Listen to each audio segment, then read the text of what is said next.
Hey guys, welcome to another video from the Parrott Bros. I'm Don. I'm Rob. And today we are going to be fitting some accessories. Now, I hear you say we probably should have fitted some of this already. Yep. But we haven't. And why haven't we, Rob? Because we were busy. Nah, we had to paint the scuttle, we had to fit other things. We had to do all the wiring basically behind this, and we thought there's no point mounting that and running two pipes from it, which are relatively simple. Yep. Plus we got it anodised black. Oh yeah, it's nice, isn't it? It won't tarnish. We have got a silver lid though, but I think that'll look nice. Yeah, it'd be fine. Yeah. And obviously we've got everything kind of sorted behind there now, so we can put this on, although we will still need to remove it at some point, won't we? And then we've got a catch can. We've already got some fittings in the rocker cover ready to go. Yep. So we just need to make off some AN fittings to do some braided line. There is a lovely video online how to make your cam cover breathe better, so we'll drop that in the link below. So you have to just do a bit of drilling, tap them out, and these are AN10 fittings just to give you that extra bit of size for the breather system. Right, I guess before we get stuck into that, we should jump to that intro.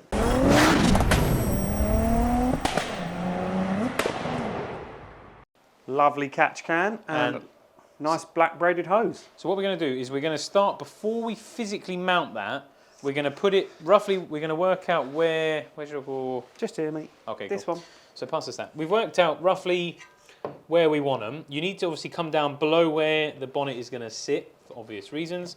And of course, we don't want to cover the MK logo because it's raised. So we're going to put that to the side there. There's plenty of space around the battery. And then what we're going to do, if you take that out of the way and hold this, we've then put our braided, the aluminium fittings on here, ready to suss out the pipework. Now this relatively easy. Rob bought some different adapters, some 90s, some 45s and some straight connectors. And what we can do, that one will be a nice straight, quite a nice bend, and you'll get a fix in there so the pipe isn't just wobbling around. I think all pipework has to have within I think it's 200, 250 mil for IVA. And it looks nice and straight. I mean, we can, do you know what I mean, put a bit more of a bend on it if we want it to. Yep. It's quite flexible, nice and easy. This one, on the other hand, if I flip this reel over, this one has a bit more of a turn on it, and obviously it's got to do a double. So instead of doing that, what we're going to do is Rob's got a 45, so we're going to come off here nice and straight, and then it just will go straight into there because it's got a nice 45 fitting. So relatively easy. Yeah. If you haven't made off these AM fittings before, watch a couple of YouTube videos and watch, of course, this video, and we'll have a go and we'll show you. Sounds relatively easy. We've never done it before, but basically you wind the nut off, push this into the nut, and then hold the nut on this and wind it onto the fitting, and it makes it off. And most videos I watch, they used a bit of plus gas, a bit of WD-40, any sort of lubricant, just to aid that sort of on the outside. Yeah. Well, no, you put a bit on both. Because obviously the thread of the inside will go in, and then the outside it's got the ribbed bit. And this is suitable for oil. Yeah. So don't worry about it perishing, because it's obviously a special grade for petrol oil and whatever. I guess we'll head over to the bench and we'll start by trying to make one of these bad boys off. Yeah, I reckon so. So we had to go ourselves. We got one done. There's a few little tips and tricks. We'll show you one in a minute anyway. But basically, electrical tape is your best friend without damaging your car. So let's go through tooling quickly. Tooling. Tooling, what do they need? You either need hacksaw or angle grinder. Yep. Or big bolt cutters. I think they were. What were they? They were like... Yeah, but he didn't use them for that. No, alright. So angle grinder, hacksaw. Yep. Electrical tape. If you have an inch aluminium spanner or something like that, that's good. But if not, if you've got steel adjustable spanners, cover your jaws in electrical tape just to protect. Or put a bit of heat shrink over them or something to just stop them scratching the aluminium. Yeah, just because they're anodised, it will scratch if you use steel, but if you use Ali, it won't scratch the anodise off. I don't know how that works, but magic. Yeah, mental. So we've made one. I'll get Dom to come over in a sec. We'll hold the tank and then we can measure up, and then we'll show you where we mark and cut the so this is the one on the left hand. So if we just drop that down on the floor. So these are on a... it's an AN10. Yeah, and it's on a... What's the one where it doesn't move in and out? It just kind of pulls it in, doesn't it? Yeah, I don't know. It's on one of them nuts that spins on itself. Yeah. So you don't have to worry about spinning the pipe. Yeah. So I'll put it on reasonably tight. And we're going to hold it, we're going to put it somewhere there. And then I want to sort of, I need a mounting, where we're going to mount it. I was going to put it on, where was it? Yeah, you've got to be careful of the oil. Yeah, we can put it there, but we can make a bracket long enough to hold it. So if we sort of go Yeah. something like that, yeah? Yeah? We'll just, that'll be mount. I suppose we could get a fixing off of the rocker Yeah, cover yeah. there as well. So do you want to... So then if we, so that goes up and it was about 10 mil back. So what you need to do, guys, is have a look at your fitting, where your fitting's going to be.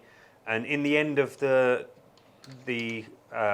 nut, there's like an end plate that it pushes onto, and that's a couple of mil back. So if you just get it, obviously make sure you've got the right length. Because the last thing you want to do is make it... And cut it short. Cut it short or cut it too long, because then you're going to have to start the whole process again. So... And then what we found is, if you just get a roll of electrical tape, that gives you a nice straight line to angle grind it. Yeah. Do you know which side of the line you're cutting? Yeah, this side. Cool. As long as you know. The longer bit. Yeah. And then... and take your fitting off, and obviously we'll use that on the bench. You take that, I'll move the camera. Right, what's first then, Robbo? So we're getting the vise.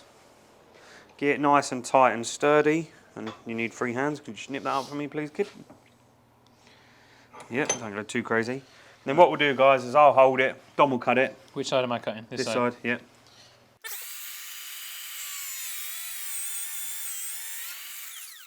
Right, so you want to make sure you get a nice straight cut, because that will be imperative for getting a nice fitting. Because if you imagine, when it goes into here, if this isn't straight, when you push it into here, it will sit sort of funny, which means then you'll struggle to push this barbed fitting into it. So that is important. Another little tip and trick is, if you could grab the old electrical tape in a sec, Yep. is to also cover your fittings in electrical tape, just to protect them that little bit more, because we don't want to scratch this, because they're actually quite nice. Yeah. So vice-wise, you need a vice ideally, because you need something to hold it tight, because unless you've got 4 hands, you are going to struggle, and you want to push a downward force onto it when you're doing it up. Yep. We'll let Rob get it all set up, then we'll come back to you. Next thing's next. Take your tape off of here, lads, or girls, whoever's watching. And then this fitting here, it says to go anti-clockwise. Yeah, because then you're not going to spread the braid the wrong way. So you get it on.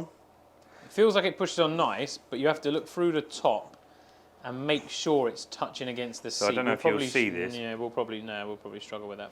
But yeah, so it's basically sitting. You can see inside. If you look inside the pipe, you can see that it's hitting home. Yep. And it can't be pushed any further. Once you've done that, if Rob's happy that he's done that, Yep. then put it in the vise. Because the art with this is, you want it to hold the nut so you can push the fitting down into it. Just do it this side so you guys can see. Side, yeah. Just protruding ever so slightly, which Rob has done. And you're going to want to push your new fitting in. Now, lubrication is helpful, because you're going to be trying to push a metal fitting into a rubber pipe. So lube up both ends, we'll say reasonably generously. Yeah. And then what you're going to do is hold the pipe. Yeah, hold the pipe so you're pushing against yourself, because to get the barb started, it needs to go inside the rubber. And then what you also want to do, when Rob stops in a second, is you're going to want to, if you can, get some masking tape maybe, and just mark the bottom of the pipe there, so that when you're pushing down, you'll be able to see whether or not you're pushing the hose out of the bottom, because then you may not get such a great seal. So Rob will continue doing what he's doing, and all he's doing is holding force against the pipe. He's not pushing it up too hard as such, but you can see there that he's doing a bit. And when it gets too hard, yeah, then you can pull out the tools.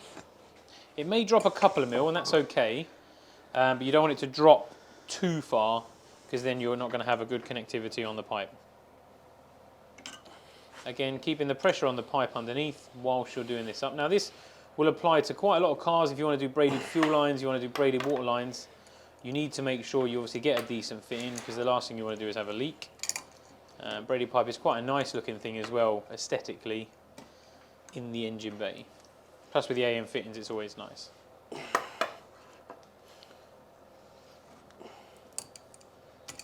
Rob's having a lovely time. As you can all see. Has that come down too far, Robbo? I don't know, we'll have to have a look, won't we? Yeah. There's a few ways of testing it. If you have some rig where you may be able to put pressure into it, great. If not, a good old pull test. So how far have we come down? Ooh. We did come down a bit there. Yeah. Should we give it a pull test? It's good tape. Right, go on. Pass us the hose. You hold the fitting. I'll hold the fitting. You ready? Go on. Right. Yeah, I'd say that's. I'd say that's 100 kilos per guy. Yeah. That's a good pull test. Yeah. So there we have one braided line complete. Let's just take the tape off and see the damage. Get a Sharpie out and touch in any marks. We good? And they even line up. Now look at that. There you have it, lads. That's one hose fitting. Obviously that can spin dependent on where it is on the car. And obviously that goes onto the catch can. So that is one hose we've made off. So what we'll do now, we'll get the other one made and then we can sort of put them on like roughly and then we'll show you. So that's our oil catch can configuration. We had to take, so there's a breather pipe on this inlet just here. We had to take that out and we haven't bunged it yet, but I believe you can tap it and just put a bolt in it. Yeah. And that's good enough, just because otherwise you won't get this 90 degree on. It depends where you're going to put your, you could come up and do something fancy, but this looks a lot nicer. We've got cable ties on it, so obviously we're going to... Cable ties there and there, and we're going to make some sort of bracket to hold the pipe. Obviously, it's probably going to be sort of in the middle, so we're going to have to make something here, because it's like 200 mil either way, at least then it's supported. Same for that side, so that's done. And catch can is going to be riv nutted. So 2 riv nuts into the scuttle, and then we can just bolt it on. And then the coolant tank, you can see we've done our 4 little marks. But obviously you're sort of limited with space, and because we've got these brackets for our bonnet, there are Zeus fastening clips. You won't have these, so you might be able to come more over, like, and come across like here or something. But what are the main considerations when fitting the header tank, Rob? So we've got height, obviously because you don't want it to touch the bonnet, and you need height for the bottom spout to come out and go to your coolant system. Yeah. Depending on how you're doing it, it could be a long run flexible hose, but we've only got quite a short distance because of the way we're setting ours up. Plus, lift the header tank up to show them the spout. So there's quite a turn on it, so you're going to need to turn the coolant pipe quite a bit so it doesn't foul the bottom of the scuttle. So you're going to have to come up quite high with it. Other than that, there's not a lot. Getting it level, so Dom held it and I eyed it. Yeah. That's good enough for me. We swapped over, and we're going to be riv nutting it. So that's drilling holes bigger than the bolt size, and then we're going to put you basically spread a nut into the hole, and then that allows you to put a bolt in from this side, which then makes it removable. Yeah, so it's fully captive, so then you don't have to try and get behind with a nut and bolt. Exactly. So then if you do need to take the scuttle off to get to any electrics, you can literally just drain the little bit of coolant that's in the tank. 4 bolts, and then 4 bolts, and then off you go. Well, obviously the 2 pipes up top. Yeah. So we'll get this drilled. We'll get some riv nuts and that, and then we'll come back to you. Riv nuts are in. You've obviously seen us do loads of them on this car, so we didn't bother boring you with the hassle of them, because that was a bit fun because there wasn't a lot of space. But you got the tank there? Fingers crossed. I haven't lost the tank. Dom's got it. Yeah. These holes line up, and they're straight. Right, go on then. Do you want to loose them in? Yeah, boy. So what we've got is these black cap head screws that we're using. Is that the technical term from cap head? Yeah, cap head. Lovely.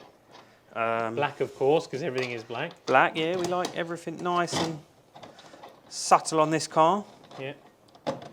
Anodizing wise, I will be doing a video for it on the TT. It may have already been live by the time we've done this. I'm not 100% sure. But big thank you to Mach 1 Engineering for doing all the anodizing. Yeah, they've done a lovely job on that. In Aylesbury. And it just means, because the aluminium, it tarnishes. It doesn't technically rust or anything, it just tarnishes and becomes not shiny. and it looks milky and cloudy and dusty, doesn't it? Everything else on this car is black. Yeah. So I didn't really want a bright silver header tank. I'm not sure if MK do supply a black one now. They may and well I do. think they're powder coated rather than anodized. Yeah, which is not. It's not a bad thing. It's not a bad thing, but I really like the anodizing. I do. Yeah. It just looks. It's got that nice sort of satin finish, isn't it? Yeah. It just looks right. That looks decent. Let's get these in.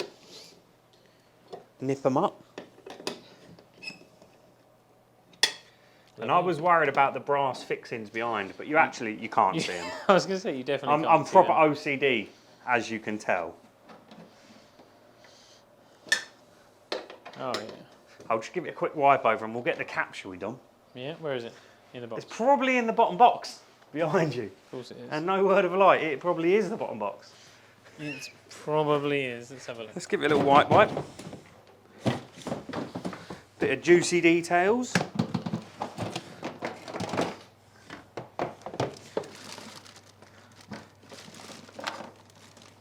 He was right. Bottom box. Just so we can show the people what it would look like. So the issue is now it's going to sit sideways. I think What do you mean? it's going to sit so the caps read sideways rather That's than. all right. Oh yeah, that looks all right. I don't just. Oh look, see look, brass. Oh yeah. Would have matched. There we go. So guys, So guys, this is our 50th time. Now, that is a catch can and our coolant system done. Obviously, to run these in, we've just got to join MK supply a piece of aluminium tube or steel tube, I'm not sure what it's made of because I haven't had a look, that goes into the bottom half of the rad, and you run like a 1.5 meters, 2 meters of 19 mil down to it. But we're doing something a little bit different, so it won't be the same as yours. But we're putting a T up at the top. So it's literally a tiny little bit of hose that goes into the top half of that. This one here will go to the top of the radiator, which I believe is somewhere here that's missing. We're just having a bracket made and anodized for that, so that'll be on hopefully soon. And this one, this is just an overflow. So if your tank builds up pressure and it needs to release, it will shoot out this one. So we're probably going to have a little bit of hose that just goes into like a... On my Westfield, I had a Coca-Cola bottle. Just so you knew if you were like shooting water out.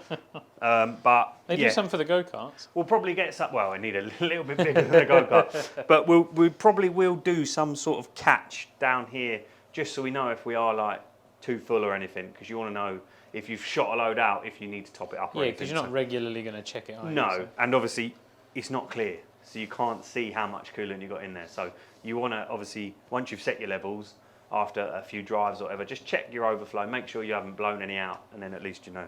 But other than that, guys, I think that's a lovely job, and the black looks really nice. Yeah, it does look really good. So now we just need to get some black pipes for these, and that'll finish it off. But yeah, I don't think there's anything else to go on this scuttle. I think that is everything. Pretty clean, isn't it? Yeah, we just need some battery caps just to protect those terminals, and I think that is all. And obviously, bolt up anything that's not bolted up. But yeah.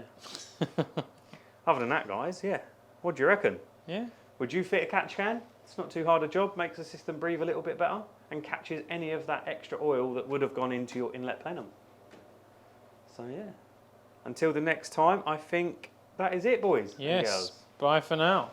See you later.